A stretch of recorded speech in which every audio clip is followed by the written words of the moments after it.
That was my version of testing.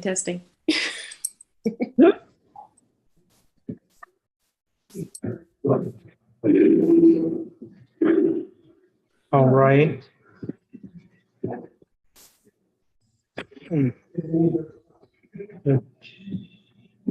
That's good. All right, Jesse, we're live streaming. Okay. I'm gonna leave this up. Yep. Just so you can, if you need to do that. As if I would know, but anyway. If you just need to adjust the volume, just Yep. the red slide. Right. If it goes to sleep, 1, 2, 3, 2.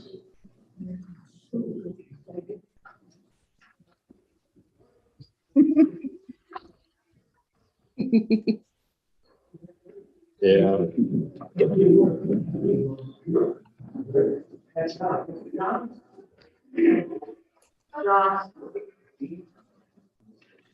We'll work through this technology. It'll be good. It'll be fine. You want the doors open now that we have the option of mask.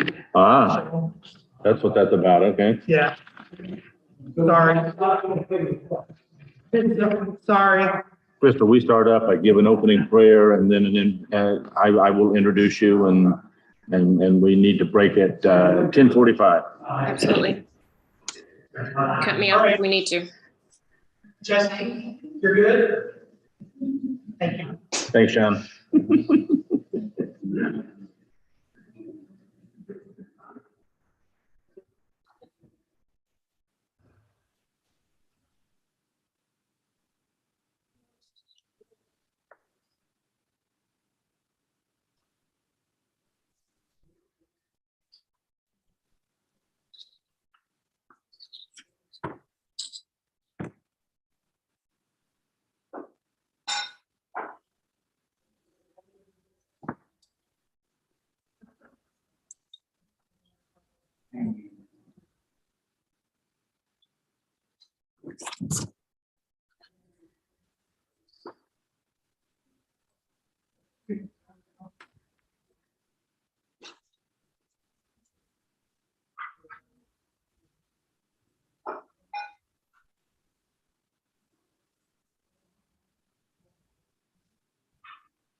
Good morning. We're going to get started here with a prayer, and then we're going to have a program by Crystal Joy, whom I will introduce to you all in a moment. Please pray with me. Gracious God, teach us what to fear and what not to fear. The truth our scriptures say will set us free. We have nothing to fear from pursuing the truth. But who can stand in your judgment if we refuse to acknowledge and to repent from our sins and the sins of those before us who built this powerful and wealthy nation on stolen land through labor? We pray especially today for the people and the nation of Ukraine. A nation and a leader with ungodly military might dares to flaunt international legal and political standards for the sake of a Russian empire. We pray that you will grant wisdom to our leaders equal to that challenge. We are bold to pray these things because Jesus Christ is Lord. Amen. So folks, I appreciate everybody staying with us here. Let's see, there is a setting that I need, see if I can do it right. Yeah, and then get us back to Crystal in a moment. Appreciate everybody, your patience with us through our technology on these 4 weeks in February, where we tried to respond to our designation as a Matthew 25 congregation committed to working to redress systemic racism, among other issues. Harold Rice has put together the program for us, and I'm very grateful that Harold couldn't be with us here today, but just sort of to recap the role of the Ada Jenkins Center and how we got here. A few years ago, when the Ada Jenkins Center acquired the building that has been the Ada Jenkins Center, we undertook to ask ourselves and to study whether we're making the best use of that facility. And in doing that, one of the factors that we assigned ourselves to study was whether we were being true to the legacy of Ada Jenkins and of the school. And that continuing study has led us to working on an idea statement that is inclusion, diversity, equity, and access. And for that, we have brought in Crystal Joy and the Lee Institute, and it has been just a great joy to get to work with Crystal on this. Crystal Joy is Managing Director for the Lee Institute in Charlotte. And in that role, she leads efforts that focus on strategic planning, board and leader development, and community capacity building. Crystal is a native of Anderson, South Carolina. She earned a bachelor's degree in psychology from Winthrop University and a master's degree in human resource management from Keller University of DeVry.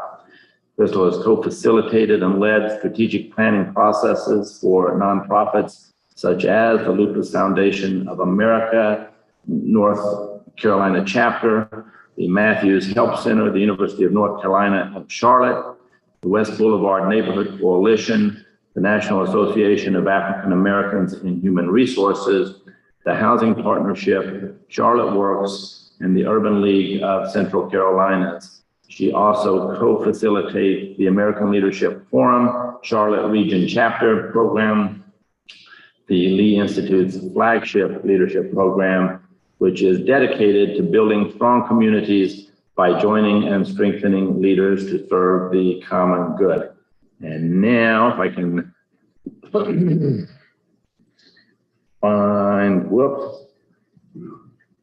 find her, I see if I got to do, let's see. There you are, there you are.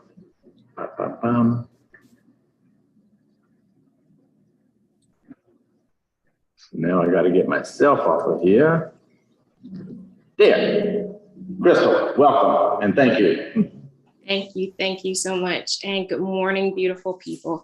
I thank you so much for having me here. I will go through this as quickly as possible because as Jesse can tell you, we have fun on our calls and I'll get a little bit long-winded. So I'm going to try to keep this as much as possible to our time. And I told him to feel free to cut me off if we need to. You'll see me reading a little bit from my notes in the very beginning, only because those are numbers and I am not so much a numbers person, but I want to make sure we get those portions right. So you'll see me reading and then I'll get into the kind of the groove of, if you all want to, chime into some things that come up on the screen, please feel free to do that. Or we can save some things towards the end to have a little bit of discussion before we close out. But again, thank you for having me. I'm Crystal Joy, Managing Director with Lee Institute. And this morning, we're really going to be talking about bridging diversity gaps in our community. So let me see if I can get this deck up. Can you all see that? Yes. Perfect. All right. So as Jesse mentioned, Lee's flagship program is called the American Leadership Forum, and that really focuses on joining and strengthening diverse leaders to serve the common good. It's a 9-month program and it covers the 13 county region. And in that program, we really discuss how we are all connected. So we start with telling our personal stories, right? So before we can do anything else, we have to talk a little bit about who we are, to show up vulnerable so that we can really start to dig into then how we are more connected across, because we always talk about starting with self. We tell our personal stories, where we grew up, what meant the most to us, what we value, and then we focus on our individual strengths. Some of those individuals are learners. Some people are really strategic. Some have empathy as a superpower. And then we talk about what makes us unique. Again, trying to really get a sense of who we are as we step into these spaces and start thinking, who am I as I step into this space, talking about or with attempts to try to be a stronger leader. One of our sessions always turns out to be someone that moves into a second session and a second and a half session. And that session is called Leading Across Differences. It tends to be a really impactful workshop because it allows us to dig deeper into our individual backgrounds and learn about how each of us came to where we are today, with the goal of really learning to create bridges in our ever-changing community. And the reason I say that is because this, what we're talking about today, I'm pulling that information from that segment of our program. So in our region, this is kind of a no-brainer. We start off our first session in orientation. We talk about how we are all connected. And this is, kind of a no-brainer. Our region is growing and rapidly changing, right? So what happens in Davidson or Huntersville impacts Charlotte. What happens in Anson County impacts what happens in Mecklenburg County. And we're all connected by the changes that we're experiencing. It's how we learn to lean into those changes that will determine our success or our demise. So I wanted to take a quick look at the numbers and give us a sense of what our changing region looks like and why it's really important for us to talk about having these discussions around how we are bridging these diversity gaps and how we're leaning in. Again, I'm not a huge numbers person, but I wanted to show just from a data perspective what some of this looks like. So Mecklenburg County, as strictly from a race demographics, from our 2020 US Bureau Census, what we saw was that 50% of our population in Mecklenburg County is white, 33% is Black, identifies as Black or African American, and then the others that you see here. Not a huge surprise. What we're seeing though is that the numbers to your left, the ones with the different colors, are starting to grow. North Carolina overall saw population growth of 10% between 2010 and 2020. So just the amount of growth in North Carolina in general is massive. And we'll continue to see that type of growth over the foreseeable future. The Hispanic population in our region, I wanted to highlight this information because you didn't see that on the previous slide. So the previous slide really shows the breakdown from race, but the Hispanic population is broken out just a little bit differently. So anytime that you see the census or you get the census information and it says list what your race is, you'll see white, Black or African American, Asian or Native American, those types of breakouts. But you'll also see a different category that asks, are you Hispanic or non-Hispanic? So in Mecklenburg County, what we've seen over the past from between 2010 and 2019 was here that the number, let me back up, hit the button. The number of our Hispanic population has grown 36% just in Mecklenburg County. And you can see the numbers over here again to your right, just the amount of growth. Again, understanding that Hispanic can be Black Hispanic, there can be white Hispanic, there can be all hues in between. So people are identifying, so it just depends on how people are identifying. But again, that population growth is happening rapidly in our community. Economics. So beyond race and ethnicity, we're seeing this demographic shift and these differences in our economics. The poverty rate in Mecklenburg County as of 2019 was at 11.6%. And just to give you an idea, in 2020 in the United States, the poverty threshold for a single person under 65 was an annual income of $12,760. The threshold for a family of 4, including 2 children, was $26,200. So considering that's what the poverty threshold is, if you look at this and understand that 32.8% in 2019 of those and within the poverty were Black, 28.7 were white, 20.2 were Hispanic. Again, that's something that's impacting our community and when we have discussions around economics. Wages in the region, again, you'll get to see here Mecklenburg County, the median income is 66. Union County, York County, and Gaston County. So again, why are we even talking about all of this? Really in 2019, 56% we were talking about of Mecklenburg County residents were people of color compared to 28% in 1980.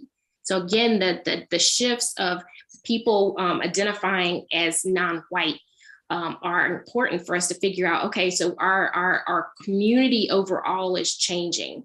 The Hispanic population 2010 to 2019, again, grew 36%. Then we're talking about our older population, growing older adult population. Baby boomers are reaching retirement age. This is an important conversation as well. How are we talking about the changes in the demand for recreation and social service programs, transit and paratransit? For individuals who can't drive, are we creating systems and infrastructure for that? Neighborhood infrastructures, are we having healthcare? Will we have enough healthcare to support our aging population? What are the housing types? Will they remain affordable? Are we looking at, while we're talking about building and all these great people that are coming into the community, are we talking about the people who live here, whose legacy have been here, and how we want them to be able to age in place? So these, again, when we talk about diversity in general, what are we looking at and as we're talking about trying to be inclusive?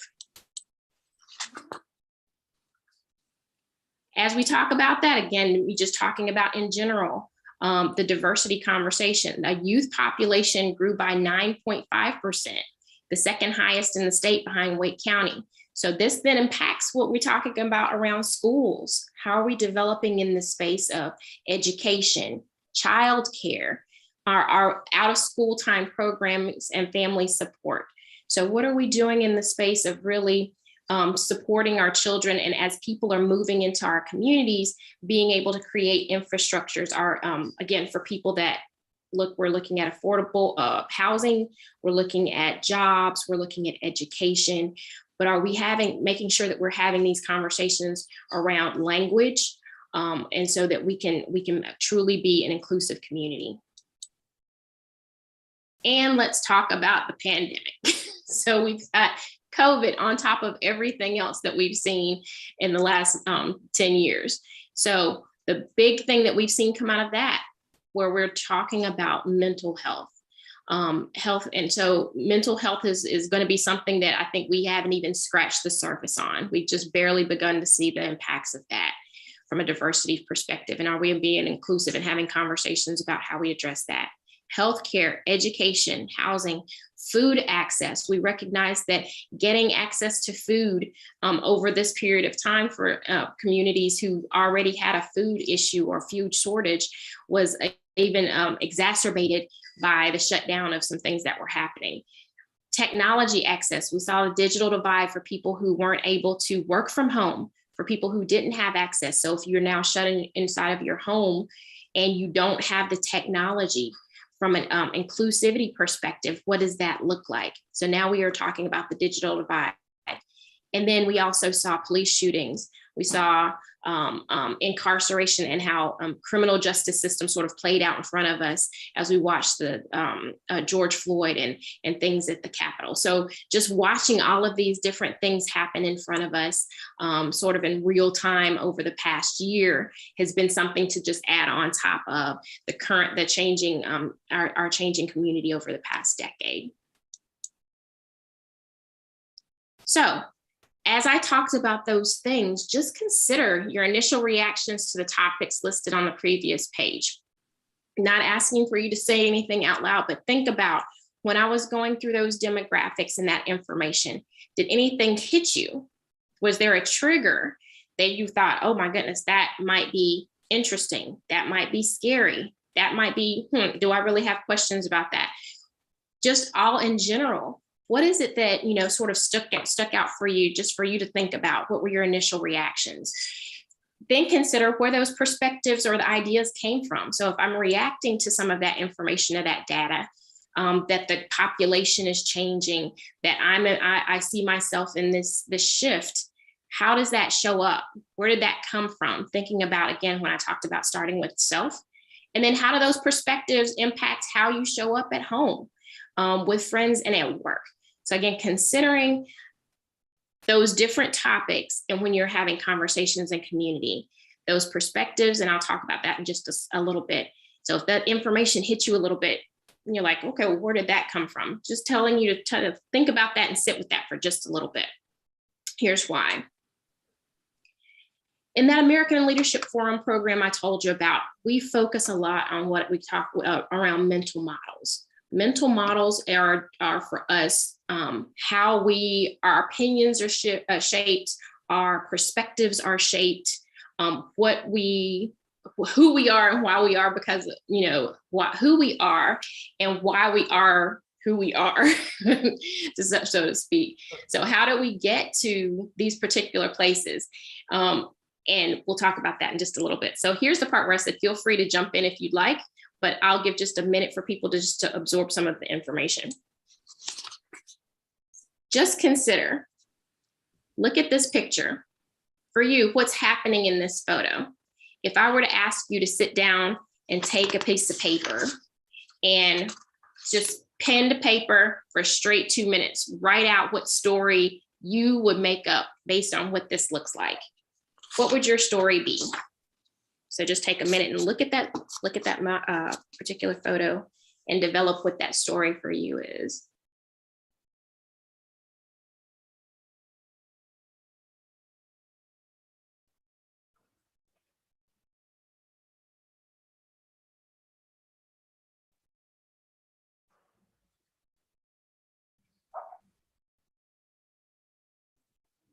All right. Does everybody have a sense of their story around this particular picture? There's no right or wrong answer, but again, thinking about your own mental model. Does anybody want to chime in? No worries if you don't. No. It looks to me that she is interviewing him, but all in this meeting Is it an interview? Jesse, was that what he was saying? It was an interview? Yeah, Crystal, what he suggested was that it looks like she is interviewing him as if for a job, but the question is, what is the glass of wine doing there? Oh, that's great. That's great. So again, thinking about that. So it's funny that you say that. Again, thinking about your mental models, and I'll come back to this in just a second, but thinking about, again, when I'll tie back in mental models to this. Now our next picture. Same thing. If you were to create a story around this, what would your story be?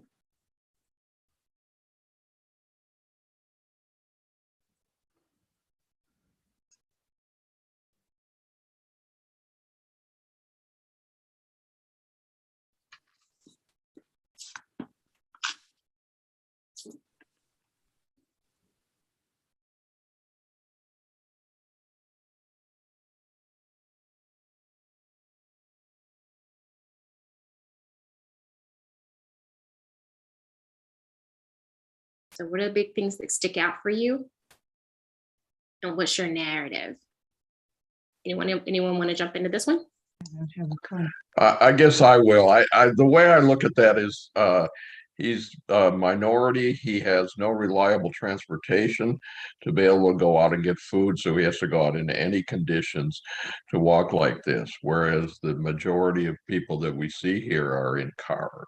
So we assume they're in cars, not driverless cars. So that's one way I would look at it. The other thing is he's a person that's particularly interested in staying safe, and he's not going to go out on the roads. Mm-hmm. Good. Thank you for that.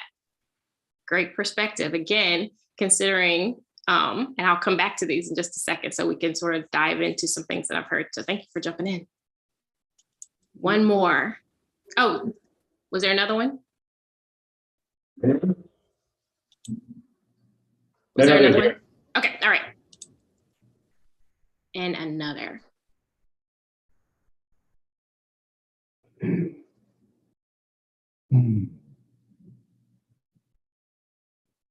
Again, what would your story be, pen to paper, about this what's happening in this particular photo?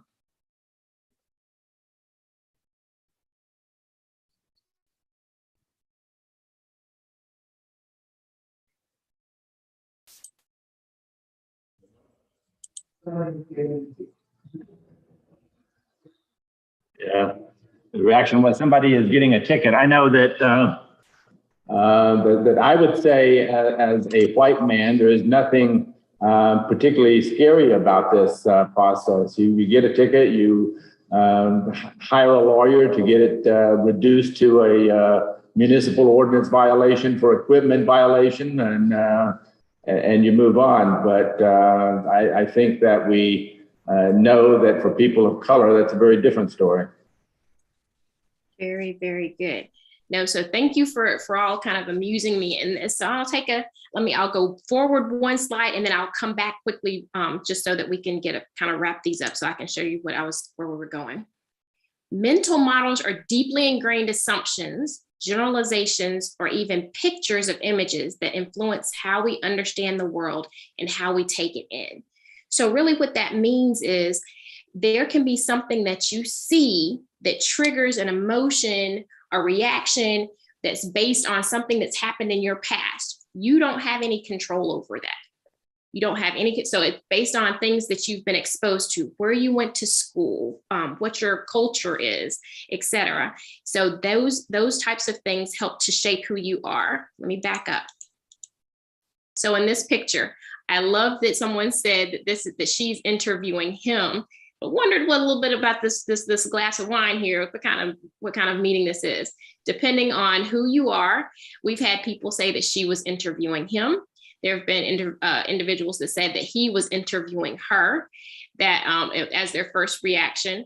There have been people who thought that there was some type of dating situation going on here, that maybe it wasn't a business meeting because there was a glass of something here. So again, depending on where you are and kind of what your initial reactions are, and I usually tell people to use their initial reactions. It was funny because, and I'll put this out here, my husband yesterday said, oh, he's interviewing her. And my daughter looked and said, well, why is it he's interviewing her? Why is she not interviewing him as the manager? So it was an interesting, but again, it was just based on, he said, oh, you know what? I didn't really think about that.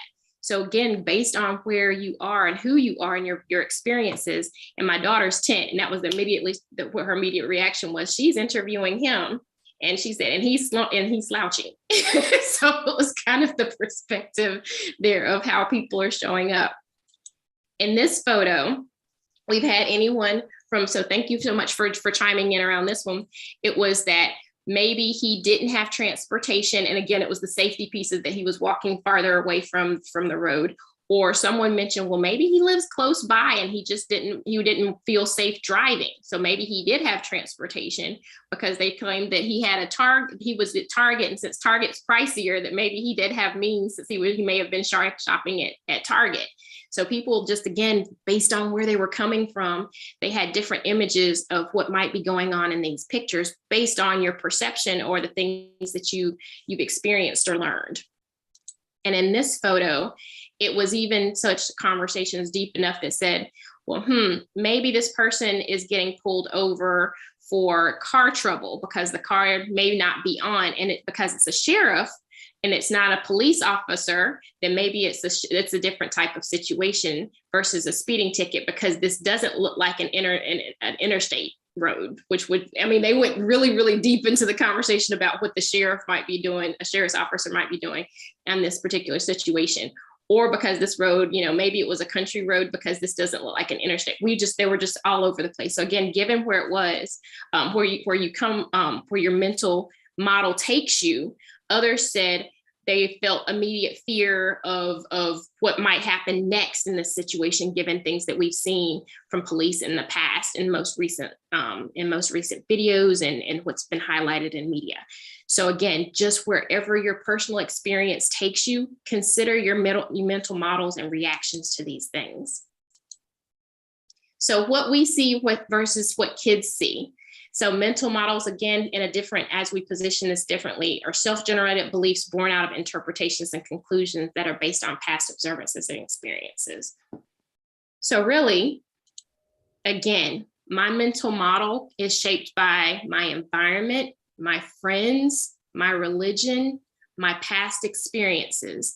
So we had someone in the American Leadership Program who talked about how we talked about leading across differences, and he recognized that he had a white male, it was an older white male, who said he didn't realize that whenever he saw Black males out in public, he had like a reaction. If it was like particular situations, that he would have a reaction as if there was a danger trigger, and he couldn't figure out what that was. So he did some real soul searching over time, and realized that he thought back to moments when he was a child, and when he and his mother would be walking from store to store, or they'd be walking down the street, and he would feel her when a Black male would walk towards them. He would feel her squeeze his hand, and they would move out of the way. For him, that became an ingrained trigger, and he had to think about that. And he was just like, you know what? I think that's where it comes from. And every time that happened, she would just squeeze his hand. It wasn't necessarily anything verbal, but she would squeeze his hand and move out of the way. So for him, growing up, then his assumption and based on an experience, he realized that that was a trigger for him. And so again, the mental part of this, the mental models, is building awareness and understanding what your environment has taught you, what assumptions you might have, what triggers there might be, so that you can pause and go, is this rational or not? So he said that he was working really hard to kind of get past that, because he was like, I didn't realize that was what was happening. And so he was working really hard to get past that once he realized what that trigger was for him. So then, based on all of this, we really are talking about, how do I personally now lean into bridge the gap, right? So if we're talking about middle models and what this all looks like, then personally, what individuals can do is really consider your mental models and what's in your background, what's in your history that might create biases around diversity or inclusion. So for me, growing up in Anderson, South Carolina, then I have a bias against Confederate flags. So immediately for me, Confederate flags have a trigger, right? Just because of my background and my history and what I've seen and what I experienced growing up. Does that mean that I can't speak to someone who has on a shirt that has a Confederate flag or that has something on their car?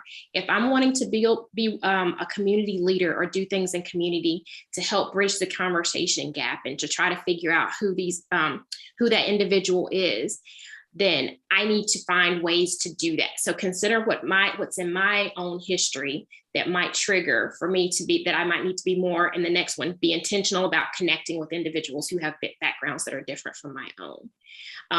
As I was talking through this, my husband last night asked me, he was like, well, how do you even do that? What's the key to doing that? Like if you're in a particular circle and you go from home to work to a particular social group back home, or you go to the grocery store, you have your particular areas of things that you do. How do you really focus on being intentional about connecting with individuals who have other backgrounds or with different groups? And I said, well, that's the point, is that you have to be very intentional about, if he's in a running group, expand. There are different running groups out here. Go look for a different running group to connect with. Or if you're in a book club, look for a different book club to connect with that has some individuals that are different from the group that you might work with or spend time with on a regular basis. Listen to other stories and get proximate. That piece is really important.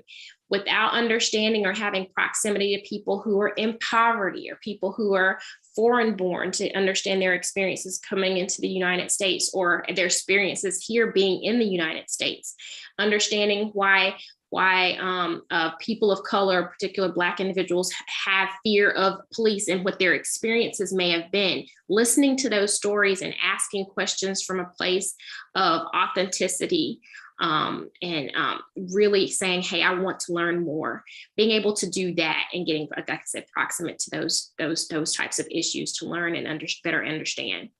The bigger piece of this then also becomes sharing your own story and being vulnerable about what you don't know.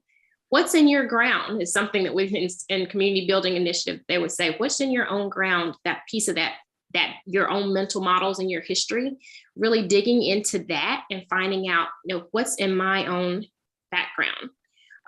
But what at the same time do I value, and connecting with other individuals on those values: faith, family, love, health, safety. Those are things that pop up for most people as values, and being able to connect with others to help bridge the gap that way, honoring your differences, but looking for commonalities. And then learning more about the diverse history in your own community. Jesse talked about the Ada Jenkins Center and the work that they're doing to really look at what the history of the community there. Working with them might be an opportunity to really look into the history then of the community there in Davidson.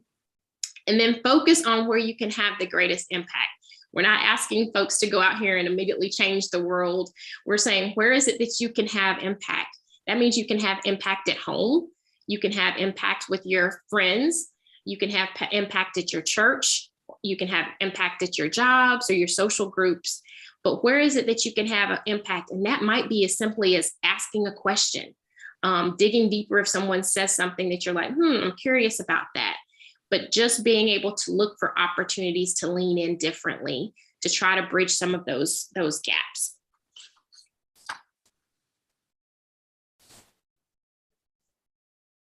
So one quote that I really enjoyed was, "No one is born hating another person because of the color of his skin or his background or his religion. People must learn to hate. And if they can learn to hate, they can learn to be taught to love, for love comes more naturally to the human heart than its opposite." So as we really think about how we're building our communities, how we're bridging across all of these differences that are being driven here fairly quickly. So when we talk about all these plans for growth around our communities, and all of these things are coming, how are we leaning in to really make sure that we're getting the right voices at the table, that we're leaning in with our own voices, and that we're leading with curiosity? So that's what I have for you today. Questions?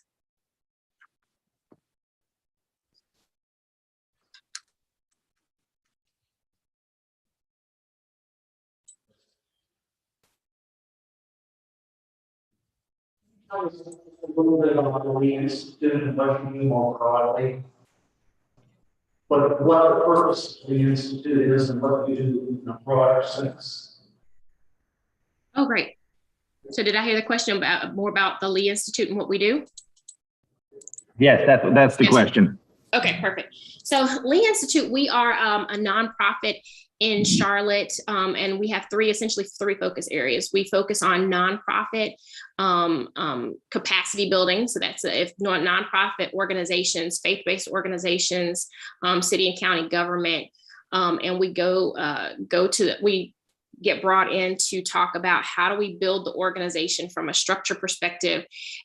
How do we create strategic plans that are not just on the shelf, but they're actually living, working documents of how your organization, what's your vision, what's your mission, what is it that you exist to do, and the impact that you can have in your community.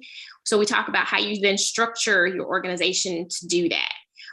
We have conversations with boards about board responsibilities.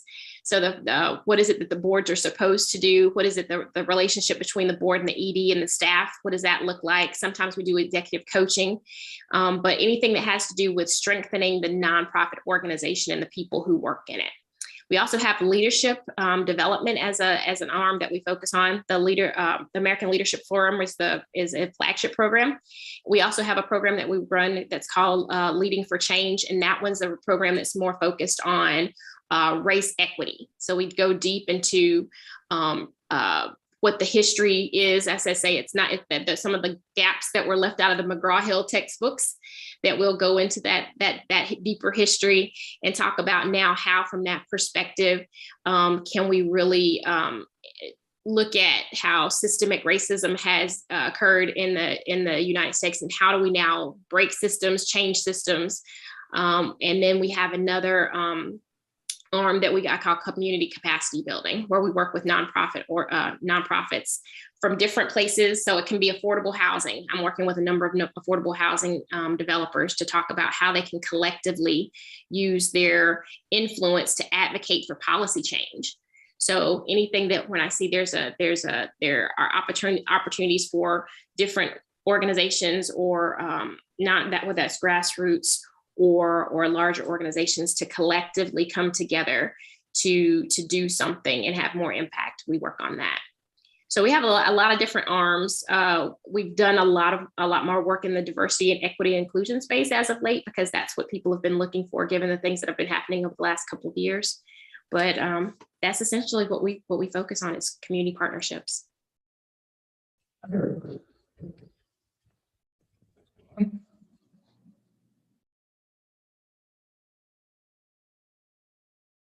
My name's Greg. We moved down here about 5-6 years ago from the Philadelphia area. I'd be interested in hearing a little bit about your take on the demographic changes that have been happening, particularly as people from more northern situations move down to the Charlotte area. Just by way of a little background, when we first moved into the area, we were following up here more north of Dates and up in Iredell County, which is a little bit more rural, the grammar, than the newer purple, parts of North Carolina. One of the things we noticed when we first moved down here was going into Mooresville, and one of the main tracks there was a house that continually, every day, had a Confederate flag flying outside of their house. The other challenge we had was that when we bought up there where we lived, not realizing that soon Trump was going to be announcing his candidacy. We moved into an area that's like 2.5, 3 miles from the Trump National Golf Course. So we are surrounded by a whole bunch of white people that do not share the background that we have in terms of the diverse metropolitan background. I will say this, one of the first times I went on the golf course down there, some of the worst jokes, racist and LGBTQ offensive jokes were told on the golf course by New Yorkers being planted down there from New York City area. So I'd be interested on your take on what you see is happening demographically, just in terms of maybe people moving in from outside states, and how that impacts not just the Charlotte area, but maybe the surrounding rural region as well. So No. I mean, that's great. That's great. I think I caught most of that. And I think it's interesting, because as I was looking at the numbers, we have people that, I mean, the growth in Charlotte and North Carolina in general, between Raleigh and Charlotte, has been just amazing. And so people are moving here. I don't know if it's the warmer weather, if it's lower cost of living, because the cost of living is, skyrocketing here too. But I don't know what's happening. But to your point, the differences and the clashes I can see happening. So people are saying that, we're coming here and that's a little bit strange. People have some different perspectives. And now you're talking about sort of that urban rural divide, because in Charlotte, we're seen as blue, while as soon as you move out of Charlotte a little bit, it gets a little bit more red. And now how are we connecting on how people have generally thought about from things from a political standpoint. So again, that intentionality around finding common ground, it's hard. We've been talking about this in the leadership program about how do you get to people when right now everything seems so divisive. It seems so much like we're on polar opposites. And I've heard so many people say, I'm just not going to talk to those folks because I can't find anything in common and they're crazy. I hear it I've heard it on both sides. I'll go back to how are we finding the things that we value in common? Social media has been, that's another conversation. That's a whole other session that we don't have time for. But just knowing that people are not how before we could have differences in opinions or some around some politics, but I didn't take that as a personal hit. That might just be a difference that we had in general around some things and how we thought things should operate. I think we've become really polarized, but finding, again, I'll go back to what do we have in common? In our particular class right now, we have someone who made the statement, I'm all about giving to programs that are inclusive for all. But if you tell me that that a particular I'd be giving, if you ask me that if I would give to a program to help Black children, why would I do that? Because his perspective was all children. We should be helping all children, not just Black children, right? So you can see both sides of that. But what our point was is that we're talking about a gap in equity for that. So being able to hear more about and asking questions. So we spend a significant time in one of our sessions on, here are questions that you can ask of people when you want to get a little bit deeper, but you know that the questions or the things they're saying send you up your ladder. So they'll say something they'll trigger something and you're just like, you're crazy. And you go off deep end or on your ladder. We talk about how you come back down that ladder and how you ask questions to hear more about what that person, again, their mental model, their background is, so that you can figure out, oh, you know what, that's where that comes from. Well, okay, so here's my perspective. Is there a way, if both of us think that this is important, that we could come to, some middle ground on this? And actually in the program, we're starting to see it's taking a long time. But this individual is going, okay, so I finally see why. Okay, so there's not an equity gap. But hearing that he didn't think that there was an equity gap in the education or some of the programs or the need for some of the programs for kids of color where there was not equity. So again, it takes a long time, particularly when we are so polarized right now. But it is there. I've got questions. If you want me to send them to you, I'm happy to. But it's a list of questions that when somebody sends you up your ladder or something goes on, there are questions to ask, like, how can you tell me more about that? Or tell me more about, this is how I heard that. Can you tell me a little bit more about what you meant, so that you can have more conversations? We're taught a lot about how to debate. We have a debate team in high school. We aren't taught to dialogue. We aren't taught to have discussions. We're also taught, I was laughing with the kids the other day, that they're always told to go to a teacher, right? So you tell your kids, when you're having a problem, go to your teacher, go tell the grown-up. Well, as they get to be grown-ups, then who's telling the grown-ups how to go talk to each other? So now I'm telling my kids, all right, so you kids need to figure out how to talk to each other, because now I'm in my grown-up job, in my day job, I'm telling adults how to talk to each other because they don't know how to talk to each other.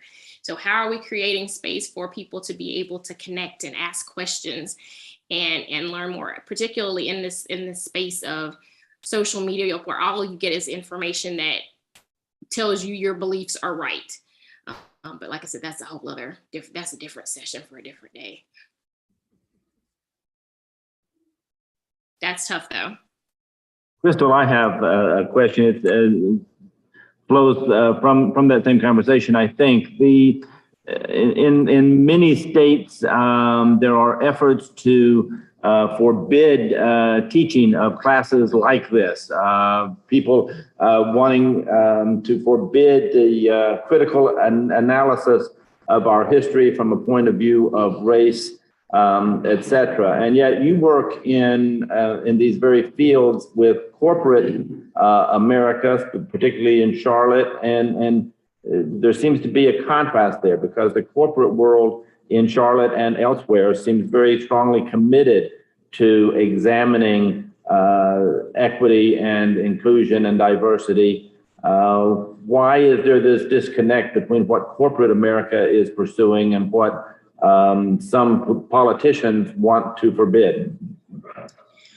So if I take my personal piece of that, so I spent about 12, 13 years on the corporate side before I moved to nonprofit. And I tell people I'm a corporate refugee because I was like, I intentionally left because of the shift of flavor of the month, so to speak. So if there was a new topic that people wanted to look into, whether it be diversity and inclusion, and then the next thing they were like, oh no, hunger, we need to focus on hunger and shift gears. I think right now, because there's so much that you can make around the business case for why we need to be looking at the history, why we need to be inclusive, why diversity is not enough. Because now we're seeing things such as the Great Resignation. People are leaving to go do other things. So if you want to have people stay within your organizations, you have to figure out how you create spaces of belonging. And in order to do that, people need to be able to show up as themselves at work, be able to have these conversations at work. I think so from a corporate perspective, being able to move people up the pipeline has become important. So in order to be able to move people up into leadership roles, we're having to focus on that diversity piece. We're having to look at how we're setting people up for success so that when they get into a leadership role, that they have the same social networks, that they have the same access and the resources and tools as white counterparts have had. So I think that's where some of this is coming from. Understanding that it's not just, hey, we want to create or a space for a few leaders to move up the ladder, but what it's historically looked like. So being able to create those spaces, I think, is important from the people who are now in those leadership roles who are like, I want to be seen too. So I think it's a push on the corporate side as more diversity is happening in leadership for people to say, we want to be able to tell our stories too. So I think some of those individuals who are in leadership roles are now driving some of that. I haven't figured out the political piece of why. Except that if I go straight into the fear that power would be lost if we tell the stories. And that's unfortunate because I don't think that there is a loss of power in telling a story. The story is what it is. It's recognizing that it's there and then figuring out how we all come together to now figure out how to right size some of the impacts of what's happened historically. I'll go into just a session that we had a couple weeks ago where I don't know how many of you are familiar with race fishbowls. We did a race fishbowl activity where basically what I do is I put a contingent of Black people in a group. We all have a conversation in that group about different things and different experiences, while all of the other participants sit on the outside and watch this group have a conversation. Within this group, we talk about what it's like to be Black in America, what our experiences have been, what we fear, where our hopes are. And then after that group is done, we do the same thing with the white group. We'll get 5 or 6 volunteers to do the same thing. What is it like to be white in America? What are your hopes? What are your fears? What are your experiences? And white men sat in the circle and said, we don't know what to do because right now we're vilified. Everything right now says that white men are bad and we don't know what to do with that. We don't know what to say. We don't know what to do. We're scared to say anything because we feel like we're being blamed for everything right now. And I think that's part of what I was hearing when I was leaving corporate before, is when we were having these programs for the VP Women's Leadership Program. We were having these affinity groups that were coming up, and then they were like, well, where are we supposed to be in this space? I think it's the fear of the unknown. And it's not that. And so I made space in the session to say, we need to make space for what they said was important, what they were feeling was real, because if you have a feeling of you don't know what's happening, there's a loss of power. That was not how it was explained, but that was essentially I don't know what to do because I'm basically being stripped, feeling like I'm being stripped of everything, and I don't know what my place is.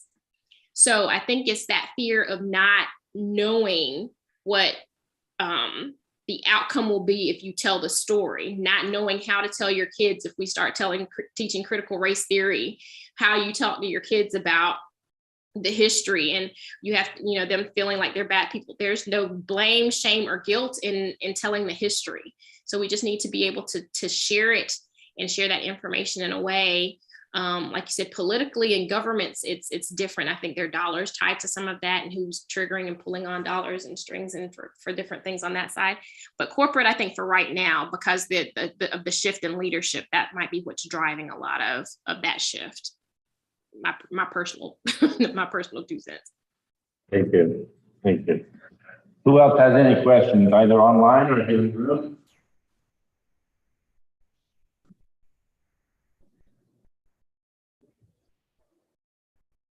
Crystal, again, we thank you very much. It's been very enlightening, and we appreciate your sharing your time and expertise here with us. Thank you. Absolutely. Thank you so much for having me. You guys take care. Be blessed.